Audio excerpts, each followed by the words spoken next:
여러분, 말씀을 전하기 전에 먼저 제가 제 딸 아이 자랑을 좀 하려고 합니다. 막내딸의 학교에서 지난 금요일 날 스펠링 비 컨테스트가 있었습니다. 스펠링을 맞추는 컨테스트의 경연입니다. 그래서 우리 막내도 참가를 했는데 거기에서 1등을 했습니다. 그래서 제가 차를 타고 가는데 전화가 왔더라고요. 학교에서. 왜 전화했느냐?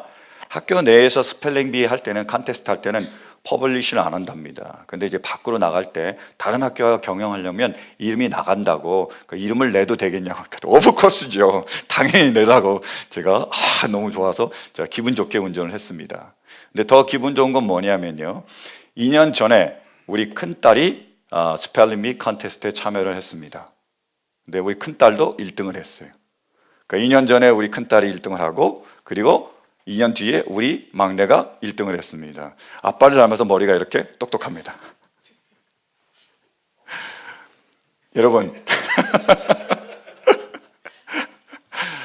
사랑이 뭘까요? 사랑이요? 우리 한번 말씀 보실까요? 고린도전서 13장 4절이요. 자, 함께 봉독합니다. 시작. 사랑은 오래 참고, 사랑은 온유하며, 시기하지 아니하며, 사랑은 자랑하지 아니하며, 교만하지 아니하며. 아멘. 사랑은 온유한 겁니다. 오래 참는 거고요. 그리고 온유한 거예요. 또 사랑은 시기하지 않는 거죠. 그리고 또 뭐 하지 않는 거라고요? 자랑하지 않으며 뭐요? 교만하지 않으며.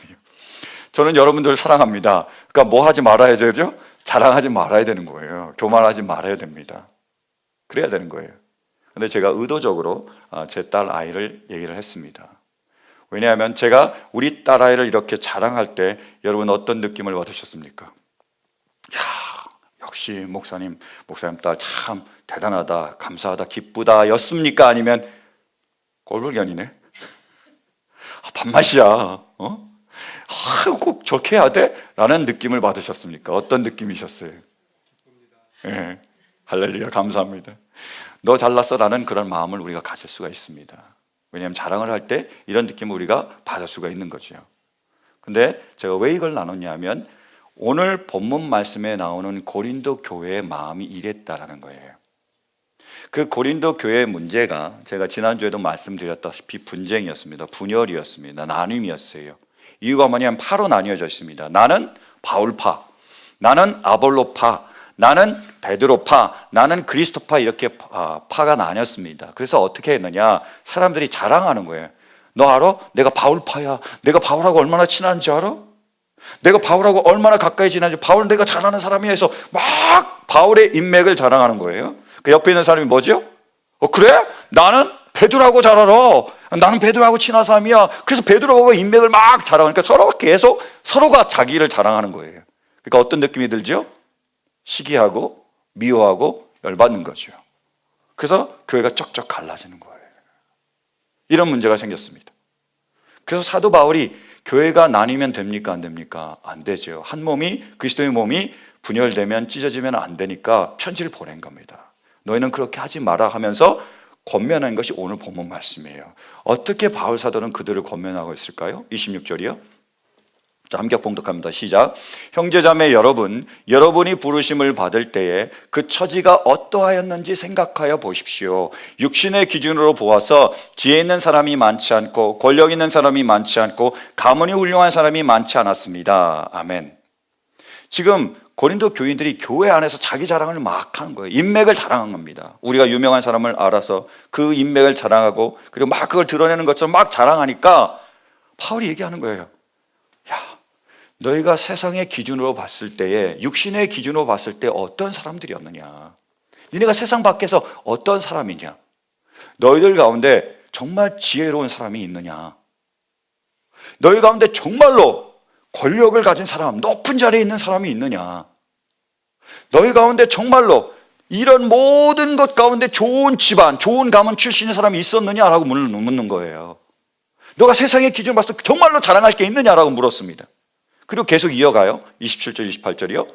그런데 하나님께서는 지혜 있는 자들을 부끄럽게 하시려고 세상의 어리석은 것들을 택하셨으며 강한 것들을 부끄럽게 하시려고 세상의 약한 것들을 택하셨습니다. 하나님께서는 세상에서 비천한 것들과 멸시받는 것들을 택하셨으니 곧 잘났다고 하는 것들을 없애시려고 아무것도 아닌 것들을 택하셨습니다. 아멘. 너희가 세상에 봤을 때 별볼이 없었지 않느냐. 그런데 교회 안에 하나님께서는 너를 택하시고 부르셔주셨다. 너희가 그렇게 어리석음에도 불구하고 하나님은 너희를 사랑해 주셨고, 너희가 그렇게 연약한데도 불구하고 하나님 너희를 받아주시고, 그 너희가 비천하고 멸시를 받는데도 하나님 받아주시지 않았느냐. 그러면서 이렇게 결론이 있습니다. 29절이요. 보세요. 이리하여 아무도 하나님 앞에서는 자랑하지 못하게 하시려는 것입니다. 니네가 정말 자랑할 게 있니? 없잖아. 잘나서 뛰어나서 뭔가 대단한 일을 해서 하나님 선택하신 게 아니잖아.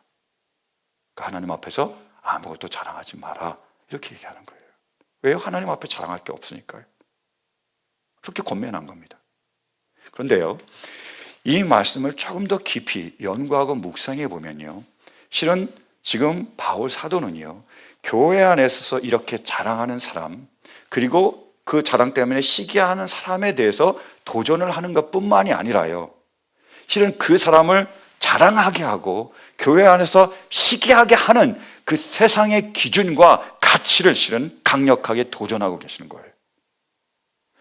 사람이 자랑하고 시기하는데 너 자랑하지 마, 너 시기하지 마라고 하는 게 아니라 그걸 넘어서서 너희를 자랑하게 하고 교회 안에서 시기하게 하는 그 세상의 기준, 그 세상의 가치 판단을 너희는 버려야 된다라고 말하고 있는 거예요.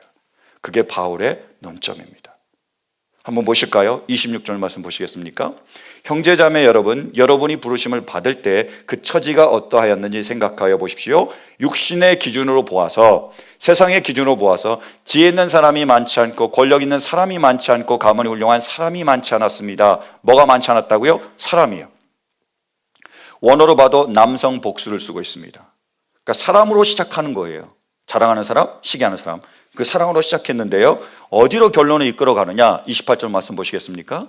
하나님께서는 세상에서 비천한 것들과 멸시받는 것들을 택하셨으니 곧 잘났다고 하는 것들을 없애시려고 아무것도 아닌 것들을 택하셨습니다.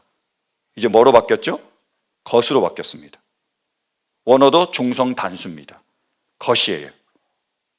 사람에 대한 도전이 아니라 뭐지요? 그 사람들을 자랑하게 하고 시기하게 하는 그 세상의 기준, 그 가치관을요, 바울은 도전하고 있는 겁니다. 왜 교회 안에서도 너희가 세상의 가치관과 세상의 기준을 따라가느냐, 거기에서 너희가 벗어나야 된다고 얘기하는 거예요. 여러분, 세상에는 뭐가 최고죠? 내가 지혜가 많고 가방끈이 길고 내가 높은 자리, 권력을 가지고 있고, 그리고 내가 가문이 좋으면, 집안이 좋으면 최고잖아요. 세상에서 뭐가 최고입니까? 내가 돈이 많으면, 돈 많은 사람, 또 외모가 출중한 사람, 그죠? 그리고 건강한 사람, 그 사람들이 최고잖아요. 그걸 쫓아가고 있습니다. 세상은 그걸 쫓아가고 있고 거기에 눈멀어 있습니다. 휩쓸리는 거예요. 바울이 한탄하는 것은, 안타까워하는 것은, 왜 세상 안에서도 너희가 그 기준을 따라가며 그 기준에 휩쓸리냐라는 거예요. 너희가 그 기준에서, 가치관에서 구원받으라고 구원을 다시 한번 얘기해 주고 있습니다. 여러분, 하나님께서 예수님을 통해서 우리에게 주신 구원이 뭐죠? 10원보다 못한 거예요? 아닙니다. 구원은 우리가 잘 알듯이 우리가 지옥에 가지 않고 천국에 가는 겁니다. 맞습니다. 죽으면 어디로요? 천국에 가는 게 구원이에요. 이것보다 귀한 구원은 없죠. 그뿐만이 아니라요, 구원이란 죄에서 우리가 벗어나는 게 구원입니다. 그리고요, 모든 상황과 환경에 휩쓸리지 않고 거기서 벗어나는 게 구원입니다. 그리고요, 세상에서, 세상의 모든 기준과 가치관에서 벗어나는 게 구원입니다. 예수님께서는요, 이 구원을 위해서 이 땅에 오셨고 그 구원을 이루어 주셨습니다. 한번 말씀 보실까요? 누가복음 3장이요.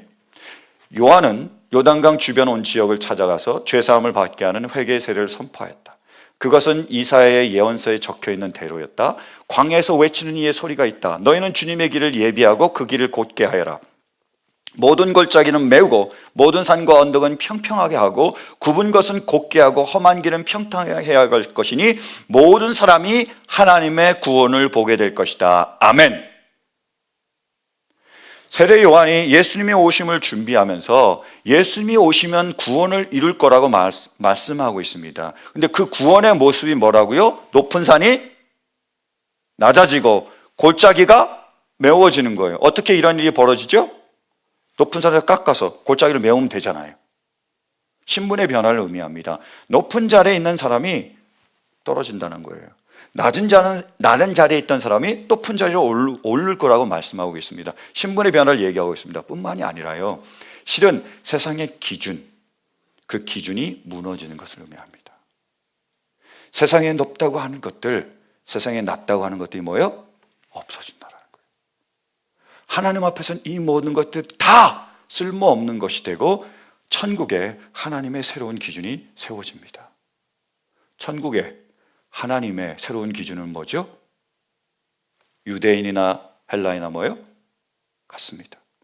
남자나 여자나 같습니다. 흑인이나 백인이나 황인이나 같습니다. 돈이 많은 사람이나 적은 사람이나 같습니다. 건강한 사람이나 장애인이나 같습니다. 하나님의 원리, 어떤 차별이 없습니다. 그게 하나님의 기준이에요. 그것을 주님께서는 이루시기 위해 오셨고 이루셨다는 거예요. 그리고 그 가장 대표적인 예가 주님이십니다. 예수님이세요. 여러분, 예수님을 세상의 기준에서 보면 어떤 사람이죠? 자, 예수님에게 정말로 가방끈이 길었습니까? 예수님이 권력을 가지고 계셨습니까? 높은 자리에 오르셨습니까? 그럼 예수님이 가문이 좋으셨습니까? 자, 예수님은 어느 집안 출신이시죠? 나사렛 목수의 아들입니다. 촌동네 변두리 가난한 목수의 아들이에요. 가문이 좋은가요? 아니잖아요. 별 볼이 없었습니다. 아니요, 아주 못했습니다. 예수님이 돈이 많으셨습니까? 그럼 예수님이 아주 건강하셨나요? 예수님이 외모가 아주 출중했습니까? 미남이고 막 쫙 빠졌을까요? 아닙니다. 영화에 속지 마십시오. 이사야서에서 보면 예수님의 외모가 볼품이 없었다고 나와 있고 병약했다고 나와 있습니다. 그래서 사람이 무시하고 업신여겼다고 나와 있어요. 아니에요. 그럼 세상의 기준에서 봤을 땐 예수님은 누구시죠? 금수저가 아니라 흙수저였고요. 그리고 갑이 아니라 을이었습니다. 한마디로 꽝이었습니다. 아무것도 아니었어요. 세상의 기준에서 볼 때는요. 근데 하나님의 기준에서 볼 때는 어땠죠? 하나님의 아들입니다. 이는 내 사랑하는 자요 기뻐하는 자고요. 이 세상 그 누구보다 소중하고 고귀한 존재입니다. 여러분, 어떤 관점으로 우리가 예수님을 바라봐야 되죠? 여러분, 어떤 관점으로 예수님을 바라보고 계십니까? 하나님의 사랑은요, 예수님에게서 멈추지 않았습니다. 시작일 뿐입니다. 그 은혜의 강물이 흘러 어디에까지 이르는 거죠? 우리에까지 이르는 거예요. 하나님이 우리를 그런 모습으로 바라보고 계시는 거예요. 하나님께서 지금 우리를 세상의 관점에서 바라보실까요? 하나님의 관점에서 바라보실까요? 하나님 보실 때 우리는 누구입니까? 로마서 5장 말씀 보실까요? 우리가 아직 약할 때에 그리스도께서는 제때에 경건하지 않은 사람을 위하여 죽으셨습니다. 우리는 하나님께 부름받기 전에 연약하고 부족하고 모자란 사람이었습니다. 근데 하나님께서는요, 그 부족하고 연약한 우리를 받아주셨어요. 품어주셨습니다.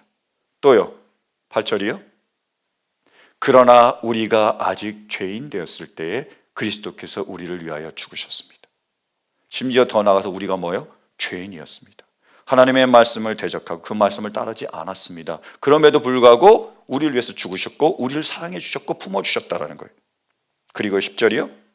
우리가 하나님의 원수일 때에도 하나님의 아들의 죽으심으로 말미암아 하나님과 화해하게 되었다. 우리가 더 나아가 뭐라고요? 원수였대요. 그런데도 우리를 품어주시고 사랑해 주신 겁니다. 우리가 부족하고 연약하고 모자란데도 불구하고 우리를 받아주셨고, 더 나아가서 우리가 죄인임에도 불구하고 우리를 받아주셨고, 더 나아가서 우리가 하나님을 대적하며 예수님을 대적하며 믿는 사람들을 대적했지만 그럼에도 불구하고 우리를요 받아주시고 품어주시고 사랑해 주셨습니다.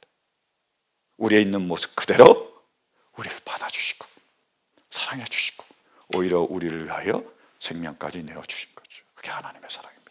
우리 모두는 그러한 사랑을 받았습니다. 여러분, 이 사랑을 받은 줄로 믿으십니까? 이 사랑이 우리 안에 있습니까? 그러면 이제 주님께서 우리에게 원하신 게 뭘까요? 흘려보내는 거죠.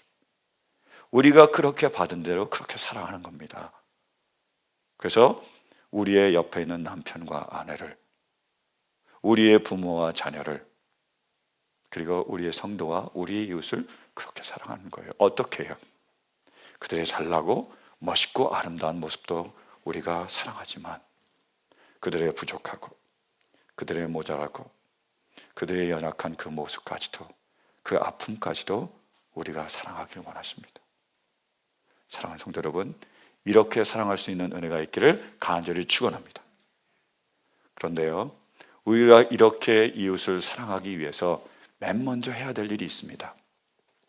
그건 뭐냐면요, 하나님의 사랑을 우리가 받고 그 사랑으로 우리가 우리 자신을 사랑하는 거예요. 우리가 이웃을 사랑하기 전에 우리가 먼저 해야 될 일이 뭐라고요? 하나님의 그 사랑을 받고요, 그 사랑을 믿고요, 그리고 그 사랑으로 우리 자신을 먼저 사랑해야 합니다.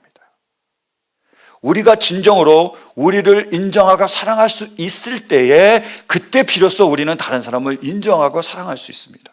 그게 예수님의 말씀이세요. 보실까요? 요한복음 15장 12절이요. 함께 봉독합니다. 시작. 내 계명은 이것이다. 내가 너희를 사랑한 것과 같이 너희도 서로 사랑하여라. 아멘. 우리에게 서로 사랑하라고 말씀하셨습니다. 근데 사랑하기 전에 뭘 해야 된다고요? 주님께서 우리를 사랑하셔야 됩니다. 받아야 되고요, 믿어야 돼요. 더 나아가서요, 그 사랑으로 우리를 사랑해야 됩니다. 우리를 받아주고 우리를 인정해 줘야 된다는 거예요.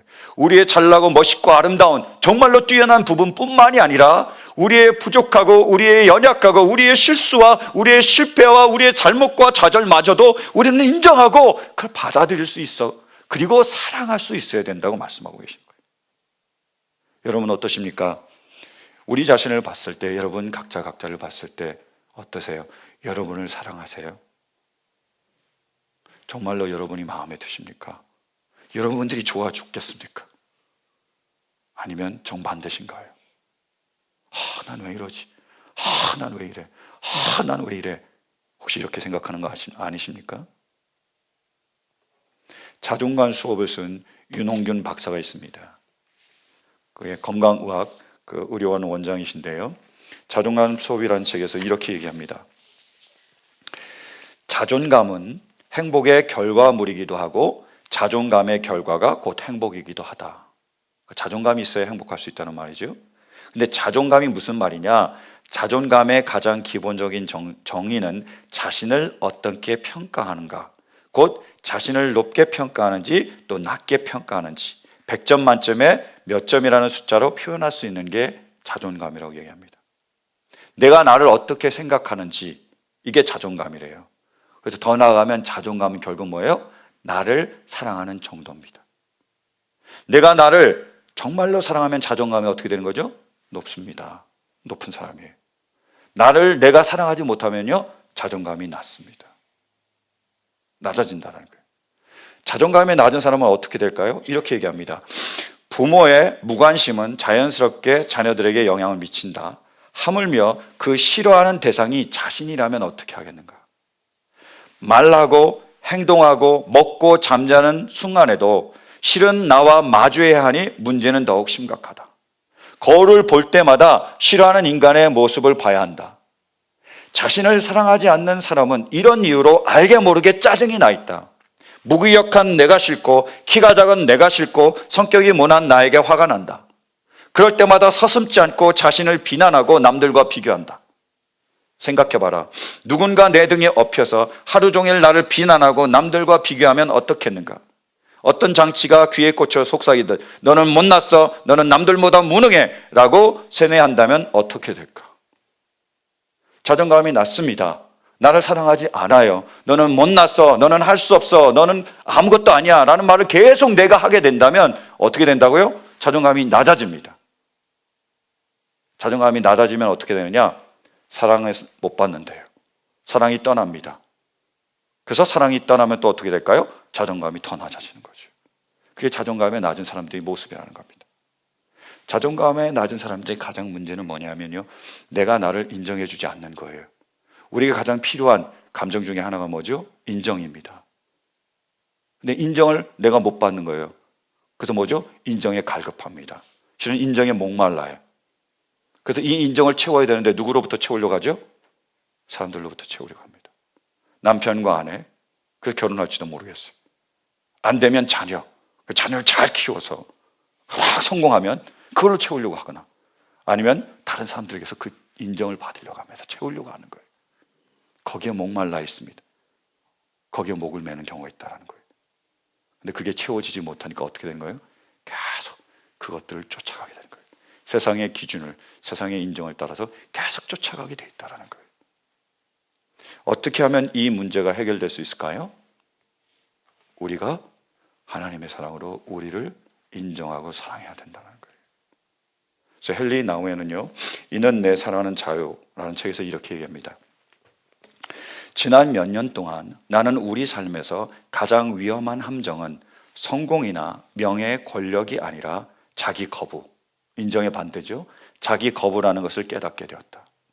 사실 성공, 명예, 권력은 커다란 유혹이 될 수 있지. 그러나 그것들이 유혹이 되는 이유는 보통 자기 거부라는 더 큰 유혹의 일부가 되기 때문이네. 우리가 가치 없고 사랑스럽지 못하다는 목소리를 믿게 될 때에 성공, 명예, 권력은 쉽게 매력적인 해결책으로 다가오지. 그러나 진짜 함정은 자기 거부일세.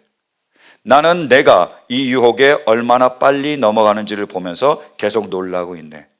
누군가가 나를 책망하거나 비판하는 즉시, 내가 거절당하거나 홀로 남겨지거나 버림받는 즉시 난 이런 생각을 하지. 그래, 내가 아무것도 아닌 존재라는 사실이 또다시 증명되었군. 주위 환경에 대해 비판적인 시각을 갖는다거나 나 자신이나 다른 사람들의 한계를 이해하려고 하는 대신 나 자신을 책망하려 한다네. 그것은 내가 한 행동에 대해서가 아니라 나 자신에 대해서 말일세. 내 마음속에 어두운 면이 이렇게 이야기하지. 나는 아무 소용도 없어. 난 한쪽으로 밀려나서 잊혀지고 거부당하고 버림받아야 마땅해. 라는 생각을 하게 된다는 거예요. 자기 거부가 일어납니다. 인정이 아니고요. 그러니까 어떻게 해야 되죠? 벗어나려면요, 내가 나를 사랑하고 내가 나를 인정을 해야 됩니다. 하나님의 사랑으로 해요. 그래서 이렇게 얘기합니다. 자네에 대한 우정으로 내가 줄 수 있는 가장 위대한 선물은 자네가 사랑받는 자가 되었다는 사실이네. 또 그 사실을 나의 것으로 주장할 수 있을 때에만 그것을 자네에게 선물로 줄 수 있네. 우정이란 게 무엇인가? 우리가 사랑받는 자가 되었다는 선물을 서로 나누는 것이 아니겠는가? 그렇지, 그 목소리가 있었네. 위로부터, 내 안에서부터 들려오는 목소리, 부드럽게 속삭이기도 하고 크게 선포하기도 하는 목소리. 이는 내 사랑하는 자여, 내 기뻐하는 자라. 여러분 어떠세요? 우리 안에 하나님의 이 음성이 있습니까? 너는 내가 사랑하는 자고 내가 기뻐하는 자다. 그 음성을 내가 믿기에, 그 사랑을 내가 믿기에 내가 이렇게 나 자신을 사랑하고 인정하고 계십니까? 우리가 이렇게 나를 인정하고 나를 사랑하고 나를 받아들일 수 있을 때에, 나의 아픔까지도 내가 감싸 안을 수 있을 때에, 그때 비로소 우리는 다른 사람의 그 아픔까지도, 그들의 부족함과 연약함까지도 품어 안으며 사랑할 수 있습니다. 전적으로 동의해요. 제 경험이기 때문입니다. 제가 전에도 말씀드렸다시피 2010년은요 저에게 최악의 해였습니다. 제가 교회에서 사역을 하면서 사례비를 못 받았잖아요. 1년 동안 못 받았습니다. 근데 1년 안 주겠다고 해서 못 받았으면 모르겠어요, 어떤 느낌일지는. 근데 그렇게 안 하고요, 한 달 못 받아서 12달을 못 받았습니다. 사례비를 받을 때가 되면 기다리는 거예요. 근데 안 줘요. 이번 달도 못 받았네. 그 다음에 사례비를 기다립니다. 그 다음 달에요. 그것도 안 줘요. 피가 말리는 거죠. 그걸 12번이나 겪는 겁니다. 정말로 괴로웠죠. 그래서 제가 뭐로 살았다고요? 그 유명한 마피아, 마누라 피 빨아먹는 아저씨로 제가 계속 살았잖아요. 1년 동안은요. 그렇게 살았습니다. 근데 괴로웠어요. 그렇게 살아가는 동안 제 자존심은요 땅바닥을 쳤습니다. 그리고 저에게 우울증 증세가 나타나기 시작했어요. 제가 간증을 했잖아요. 하루는 와이프가 일하다가 밤늦게 집에 돌아왔습니다. 딱 돌아왔더니 싱크대에 설거지가 산같이 쌓여 있는 거예요. 와이프가 저에게 한마디 했죠. 당신 집에 있으면서 설거지라도 좀 해놓지. 제가 뭐라고 대답했다고요? 당신까지 내 꼬라지를 이렇게 우습게 봐? 제 반응이었어요. 그랬습니다. 알고 보니까요, 실은 다른 사람이, 내 아내가 나를 인정하지 않기 전에 제가 제 자신이 밀었죠. 이렇게 무능하고 여기까지 와서, 미국에 내가 왜 왔을까? 와서 내가 왜 신학대학까지 나왔을까? 나왔는데 이 꼴이 뭘까? 앞으로는 어떻게 될까? 가장으로서, 남편으로서, 아빠로서, 아들로서 너무너무 한심한 거예요. 너무너무 보잘것없습니다. 힘들어요. 괴로워요. 그래서 내 자신을 제가 인정하지 못했고 제 자신을 사랑하지 못했습니다. 어떻게 다른 사람을 사랑할 여유가 있었겠어요? 근데 제가 간증했듯이 그런 저에게 주님이 다가오셨고요, 주님의 말씀으로 회복시키셨습니다. 저에게 말씀하셨어요. 너 하나님의 자녀지? 맞습니다. 내가 위대하지? 맞지요? 그러니까 너는 위대한 하나님의 자녀야. 네 모습 그대로, 네가 어떤 상황에 처하든 어떤 모습이든 너는 위대한 하나님의 자녀라고 말씀을 주셨습니다. 그 말씀을 제가 아멘으로 받았습니다. 그 말씀을 제가 받고 제 자신을 인정하고 제 모습 그대로 사랑하기 시작했습니다. 환경도 상황도 하나도 그때는 안 바뀌었어요. 근데 제가 쟤를 사랑하니까, 저를 인정하니까 다른 사람이 사랑스러워지더라고요. 제 아내를, 제 자녀들을, 다른 사람을 사랑하기 시작한 거예요. 여러분, 우리에게도 하나님이 동일한 음성이 있습니다. 너를 내가 사랑한다. 내가 너를 기뻐한다. 네 모습 그대로 내가 너를 사랑해. 영원히 내가 너를 사랑해. 이 말씀을 믿으십니까? 그렇게 사랑하세요? 예수님께서 마태복음 5장에 보면 공생애를 시작하시면서 산에 오르십니다. 수많은 사람들이 예수님 주변에 몰려들어요. 그 사람들 가운데서는요, 세상에서 지혜가 있고 세상에서 권력이 있고 세상에서 가문이 좋은 잘 나가는 사람들도 있었습니다. 근데 대부분의 사람들은 그렇지 않았습니다. 가난하고 소외받고 따돌림 당하고 무시받는 사람들이 대부분이었어요. 어떻게라도 좋은 말씀을 들을까, 위로를 받을까라는 생각에서 예수님이 좋은 분이시래, 그분이 좋은 말씀을 하신 데서 몰려드는 거예요. 그때 예수님께서 그들에게 하신 말씀이 바로 그 유명한 산상수훈입니다. 말씀 보실까요? 자, 함께 봉독합니다. 시작. 마음이 가난한 사람은 복이 있다. 하늘나라가 그들의 것이다. 슬퍼하는 사람은 복이 있다. 하나님이 그들을 위로하실 것이다. 온유한 사람은 복이 있다. 그들이 땅을 차지할 것이다. 의에 줄이고 목마른 사람은 복이 있다. 그들이 배부를 것이다. 이렇게 말씀하신 거예요. 예수님 주변에서 그 소외받고 힘들고 어려운 사람들 향해서 예수님이 말문을 여신 겁니다. 이렇게 얘기하신 거예요. 심령이 가난한 자예요. 정말로 물질적으로 너무너무 힘들고 육체적인 질병으로 고통받는 너희여, 너희의 감정에, 이 마음에 큰 상처가 있는 너희여, 영혼에 그 목마름과 그 갈급함과 그 피폐함이 있는 너희여, 그러한 상처와 그러한 아픔이 있기 때문에 애통하는 자여, 눈물을 흘리는 자여, 그 눈물을 하염없이 흘리며 그 눈물이 마르지 않는 자여, 그럼에도 불구하고 온유한 자여, 그러한 상처와 그런 아픔을 당해도 세상을 향해 공격하고 세상과 맞서 싸우며 세상을 상처 주기 전에 오히려 내가 상처받고 내가 아파하며 내가 괴로워하는 너희여, 의에 줄이고 목마른 너희여. 그래서 이러한 세상의 불의와 이러한 그 불공평을 더 이상 참기 힘들기에 하나님의 공의가 이 땅에 이루어지기를 바라는 너희요. 뭐라고요? 너희에게 복이 있다라고 말씀하신 거예요. 모든 사람들이 깜짝 놀랐습니다. 그들은 가난하고 소외되고 상처 입고 버림받고 멸시받아서 세상에서 뭐요? 저주받은 자, 버림받은 자, 쓸모없는 자로 여기고 있었는데 예수님께서는 뭐요? 아니야, 너희들은 축복을 받은 자다라고 말씀하신 거예요. 설명하십니다. 이유가 뭐라고요? 천국이 너희 거야. 천국 안에서는 어떤 사람이라고요? 너희 모두가 사랑받고 존중받는 자들이라고 얘기하신 거예요. 이 세상에서는 너희가 소외되고 멸시하고 그리고 왕따가 될지는 모르겠지만 하나님은 너희를 그렇게 여기지 않으신다. 하나님 우리를 어떻게 여기신다고요? 우리 있는 모습 그대로 받으시고 그리고 우리를 인정해 주시고 사랑해 주신 분입니다. 사랑하는 성도 여러분, 정말 이 하나님의 사랑을 믿으십니까?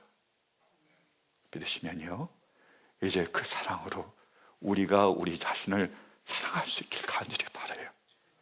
잘나서 뛰어나서 성공해서 우리를 사랑할 뿐만이 아니라 부족하고 연약하고 무너지고 실수하고 실패해도 그 모습까지도 그 아픔까지도 우리 자신을 인정하고 사랑하며 받아들여주시길 간절히 바랍니다. 그래서 간절히 바라는 것은 이 시간 그 하나님의 은혜로 우리 모두가 세상의 것들을 자랑하지 않기를 간절히 축원합니다. 세상의 그 지혜, 세상의 그 권력, 그 세상의 그 가문 자랑하지 않기를 간절히 축원합니다.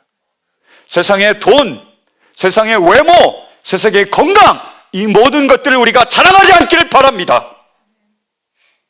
오직 우리를 그 세상의 기준에서 그 가치관에서 건져내시고 구원하신 그 하나님만을 자랑하며 하나님께 영광 돌릴 수 있는 은혜가 우리 모두에게 임할 수 있게 되기를 간절히 축원합니다.